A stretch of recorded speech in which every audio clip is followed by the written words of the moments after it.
11조 봉투를 꺼내드렸다. 하나님, 어려워도 11조는 절대적으로 드리겠습니다. 이건 주님의 몫입니다. 제가 가진 믿음의 마지막 조각이 이것뿐이어도 주님께 드리겠습니다. 당신의 11조를 하나님은 기억하시고 반드시 보답해 주십니다.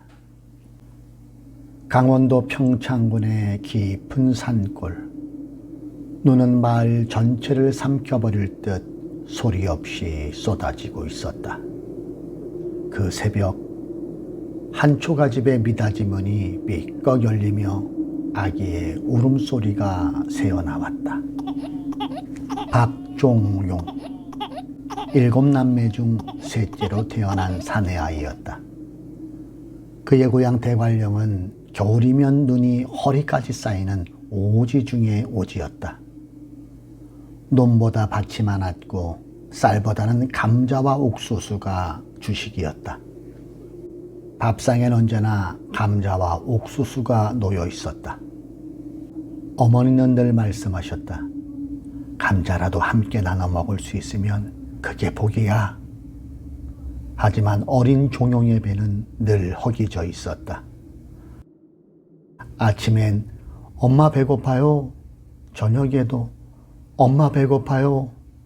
그 말로 하루가 시작되고 하루가 끝났다. 아버지는 일제징용 후유증으로 늘 기침을 달고 사셨다. 기침이 잦아지는 날이면 어머니는 말없이 아궁이에 불을 지피셨다. 밤마다 그 불빛은 가난한 가족의 유일한 온기였다. 그 시절 종용에게 유일한 기쁨은 교회에 가는 일이었다. 수요일과 주일이면 눈 덮인 언덕을 넘어 작은 예배당으로 향했다. 초가지붕 밑에서 들리는 찬송 소리. 예수 사랑하심은 거룩하신 말일세. 목사님과 사모님은 그를 볼 때마다 종용이 왔구나 하며 반갑게 맞아주셨다. 그 따뜻한 손길이 어린 종용은 참 좋았다. 성탄절이 되면 아이들은 성극을 강단에 올렸고 예배당 안은 웃음으로 넘쳐났다. 그날만큼은 평소 교회에 오지 않던 어른들도 모여들 정도로 성탄 전야 행사는 마을 잔치였다. 종웅의 아버지는 오시지 못했지만 어머니와 여동생들은 예배당에 나란히 앉아 성탄 찬송을 함께 불렀다. 그날 천사 역을 맡은 종용이 무대 위에서 하늘에는 영광, 땅에는 평화. 그 한마디가 끝나자 예배당 안에는 뜨거운 박수가 퍼졌다. 종웅이 12살이 되던 해 아버지의 병세가 깊어졌다.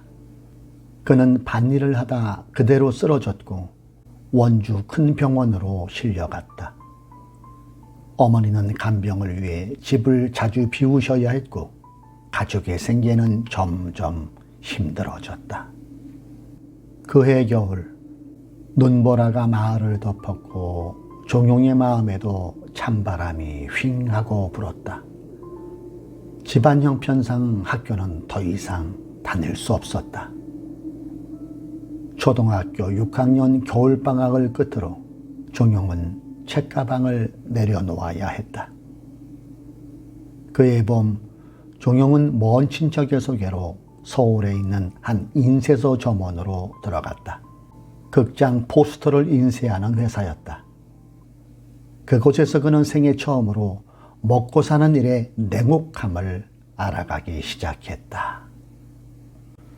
서울의 첫날, 종용은 눈을 떴다. 지붕으로 들어오는 빗방울 소리와 골목 위에서 울려 퍼지는 경적 소리.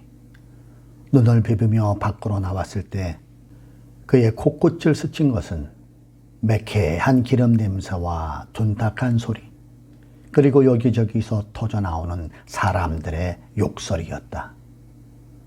서울의 공기는 시들었고 냉정했고 무거웠다. 시골의 새소리 대신 공장의 갱음이 아침을 열었다.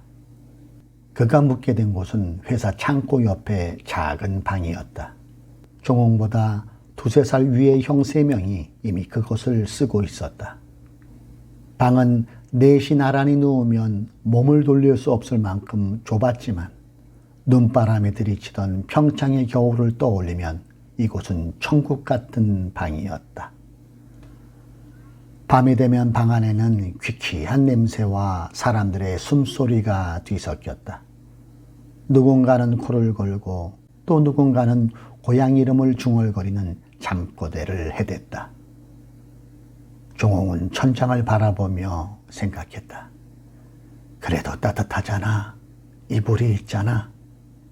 그는 감사할 줄 아는 소년이었다.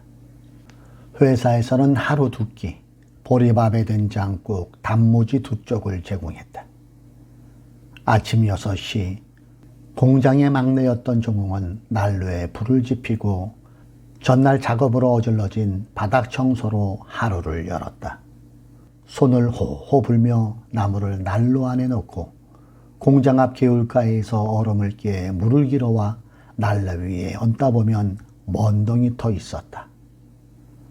허기진 채 허겁지겁 앞집을 먹고 나면 기계 소리에 맞춰 본격적인 하루의 일과가 시작됐다. 종웅의 오전 일과는 주로 필름과 인쇄 도안을 다루는 기술자 옆에서 잔심부름을 해주는 일이었다. 그러면서 틈틈이 석탄 난로가 꺼지지 않도록 작은 삽으로 석탄을 퍼놓고 또 퍼넣는 작업을 하다 보면 한겨울이었지만 그의 이마에는 땀이 맺혀 있었다. 점심을 먹고 나면 종용의 발걸음은 광화문으로 향했다. 신문사 마감 시간에 맞추어 포스터 동판을 배달해야 했기 때문이다. 을지로에서 광화문 내거리까지 그 거리를 그는 하루에도 4번씩 뛰었다. 그의 발에는 늘 먼지가 묻어 있었고 배는 금세 다시 허기졌다. 서울에 와도 배고픈 건 똑같구나. 저녁은 공장 식사에 포함되지 않았다. 그래서 4명의 직공들은 손수 밥을 지어 먹었다. 쌀은 언감생심, 근처 시장에서 산 밀가리로 수제비를 주로 끓여 먹었다.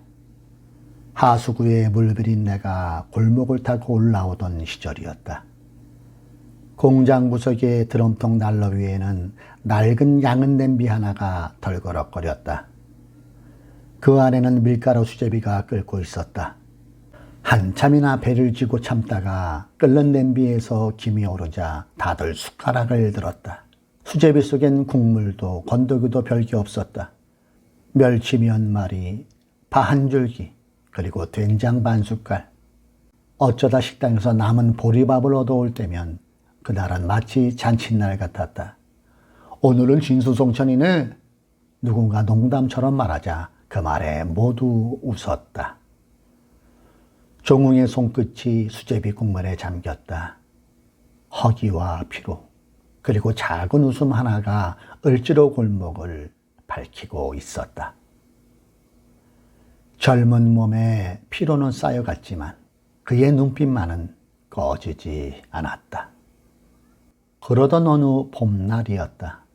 청계천 물가에 벚꽃이 흐드러지게 피었다. 회색빛 공장에도 잠시 봄 내음이 스며들던 날, 종웅의 동료이자 3살 위인 유석이 다가왔다. 종웅아, 이번 주 일요일에 나랑 어디 좀 같이 가지 않을래? 어딜요? 아바면 알아. 좋은 곳이야. 밥도 공짜로 준대. 밥을요? 공짜로요? 그래, 이번 주는 쌀밥이다. 쌀밥이요? 진짜요? 나 갈게요. 쌀밥이라는 단어 하나에 종웅의 가슴이 뛰었다. 일요일 아침, 둘은 벚꽃이 만개한 청계천을 걸었다. 그날 유석이 종웅을 데려간 곳은 청계천 끝자락 하늘생명교회라는 간판이 보이는 허름하지만 아담한 교회였다. 예배당 안으로 들어서자 따스한 온기가 2 사람을 감싸주었다.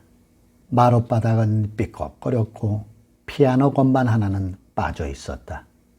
벽에는 오래된 게시판, 그 위엔 누렇게 바랜 주보가 붙어 있었다. 우리 교회도 저랬는데 종홍의 마음속에서 뜨거운 고향교회의 풍경이 떠올랐다. 언제나 자신을 반겨주던 목사님 사모님의 미소도 아른거렸다. 종홍은 조용히 의자에 앉았다. 그는 거의 1년 만에 교회에 왔다. 다만 장소가 강원도에서 서울로 바뀌었을 뿐이다. 햇살이 창가로 비쳤고 먼지가 빗속에서 반짝였다. 그가 눈을 감자 고향의 냄새가 스며들었다. 순간 알 수 없는 평안에 잠겼다. 그때 예배당 문이 드르륵 열리며 나이 지긋한 목사님이 종홍을 미소로 반겨주었다.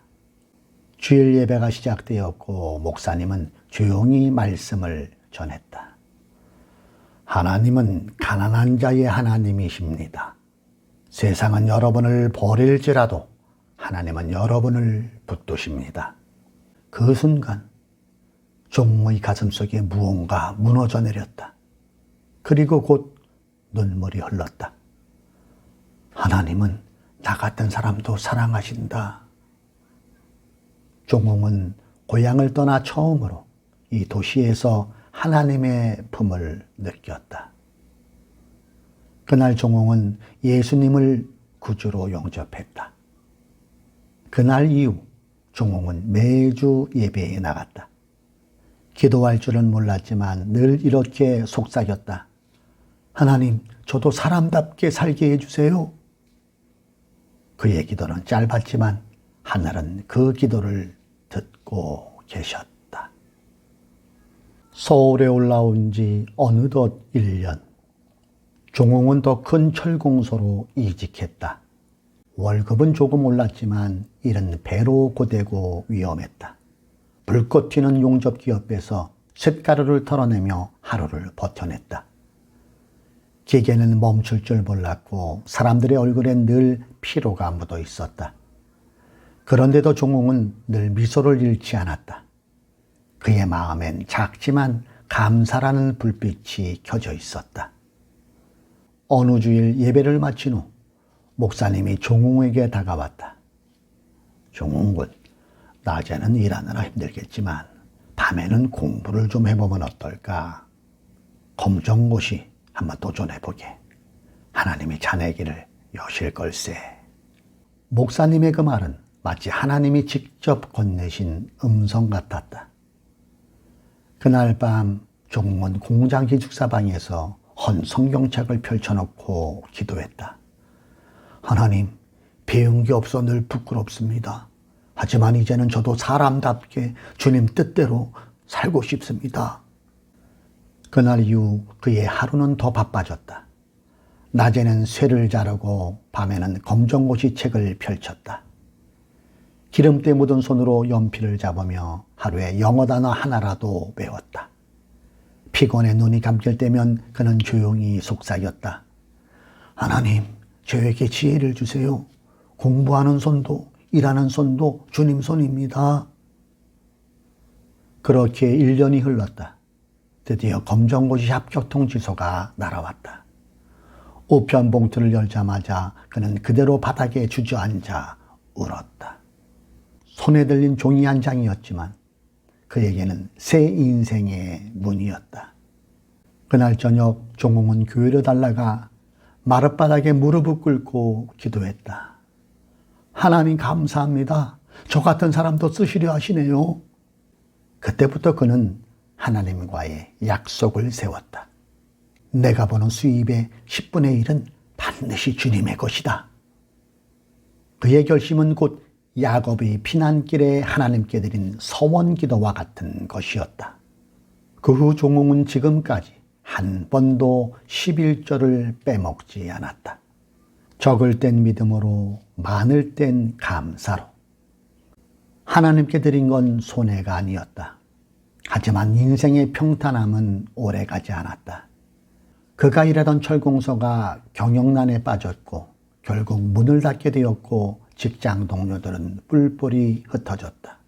그럼에도 종홍은 낙심하지 않았다. 그는 그동안 배운 기술로 작은 철공소를 직접 차렸다. 목사님이 손수지어 주신 영광 베어링이라는 회사 간판도 달았다. 낡을 창고를 얻어 용접기 하나, 절단기 하나로 시작했다. 첫 달엔 주문이 거의 없었다. 그래도 그는 매일 새벽교회에 나가 무릎을 꿇었다. 하나님, 오늘도 저를 지켜주세요. 정직하게 성실하게 일하게 해주세요. 그의 기도는 헛되지 않았다. 점점 입소문이 나며 하나둘 거래처가 늘어갔다. 정직한 일처리와 믿음직한 손끝 덕분이었다. 그러던 어느 날이었다. 함께 일하는 50대 직원 한 분이 조심스레 말을 꺼냈다. 사장님, 제 동생이 국방부에서 근무하는데요. 군 부품 납품업체 일을 하고 있어요. 한번 만나보실래요? 그 말은 하늘이 내리신 또 하나의 기회였다. 며칠 뒤 종웅은 군 관계자와 만날 수 있었다. 그 자리에서 탱크용 베어링 부속 납품 계약을 맡았다. 그날 밤 그는 다시 눈물로 기도했다. 하나님, 저 같은 시골 출신이 나라 일에 쓰임을 받게 하시다니요. 모든 영광을 주님께 돌립니다. 그 후로 공장은 하루가 다르게 성장했다. 직원이 늘고 주문이 복주했다. 기계 소리 사이로 감사의 찬송이 흘러나왔다. 그 무렵 교회 목사님이 중매를 써주셨다. 신앙심이 깊은 자매였다. 둘은 단칸반 신혼이었지만 기도로 하루를 시작하고 찬송으로 하루를 마무리했다. 결혼 1년 후 종웅 부부는 귀한 아들이 태어나는 자녀 생산의 축복을 경험했다. 서울의 초겨울 바람은 유난히 차가웠다. 거리마다 번쩍이던 네온사인은 밤 10시를 넘기자 하나둘 꺼졌다. 신문마다 큼직하게 실린 5글자. 에너지 전략. 사람들은 불빛을 아껴 쓰는 법을 배워야 했다. 정육점 유리는 서리로 얼어붙고 버스 안은 매키한 경유 냄새가 가득했다.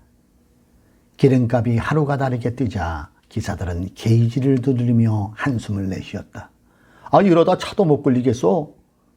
도시는 이상할 만큼 고요해져 갔고 불빛 하나 켜진 창문이 세상에서 가장 따뜻해 보이던 시절이었다. 라디오에서는 박 대통령의 단호한 목소리가 흘러나왔다. 국민 여러분, 우리는 절약으로 이 위기를 이겨내야 합니다. 공장들의 굴뚝 연기도 점점 옅어져 갔다. 석유가 멈춘 세상 속에서도 사람들은 여전히 일터로 나갔다. 촛불 밑에서 아이들은 숙제를 하고 어른들은 서로의 체온으로 겨울을 견뎌냈다. 그것이 1973년 대한민국이 맞이한 첫 번째 석유 파동의 얼굴이었다. 그 시절 종웅의 공장도 예외는 아니었다. 납품 단가가 오르지 않아 거래처는 줄고 부채는 쌓였다. 그동안 쌓아온 신뢰로 버텼지만 한계가 있었다. 하루가 멀다 하고 여기저기 공장들의 불빛이 꺼져갔다. 기계는 멈췄고 직원들의 얼굴에는 근심이 가득했다. 사장님, 이번 달은 월급이 좀 늦어지겠죠? 종웅은 대답 대신 고개를 숙였다. 그의 손에는 빗독 족장이 쥐어 있었다. 창밖에는 눈이 내렸고 그 눈이 녹기도 전에 또 내렸다. 그날 밤 그는 혼자 공장 마당에 앉아 속삭였다. 하나님, 정말 이게 끝입니까? 그러나 그 절망 속에서도 그는 늘 하던 일을 멈추지 않았다. 11조 봉투를 꺼내드렸다. 하나님, 어려워도 11조는 절대적으로 드리겠습니다. 이건 주님의 몫입니다. 제가 가진 믿음의 마지막 조각이 이것뿐이어도 주님께 드리겠습니다. 그는 봉투를 품에 안고 새벽 예배를 향했다. 예배당엔 불이 꺼져 있었지만 창문 사이로 새벽별 하나가 반짝였다. 그 별빛 아래에서 그는 무릎을 꿇고 강대상에 11조 봉투를 올려놓았다. 주님, 제 손에 남은 건 이것뿐입니다. 하지만 드릴 수 있는 믿음이 있어서 감사합니다. 며칠 뒤 그는 작은 가방 하나를 들고 기도원으로 향했다. 눈보라가 버스 창문을 때렸고 바람은 살을 내렸다. 그러나 그의 마음엔 오히려 묘한 평안이 찾아왔다. 이제는 하나님께 맡기자. 기도원은 산 중턱에 있었다.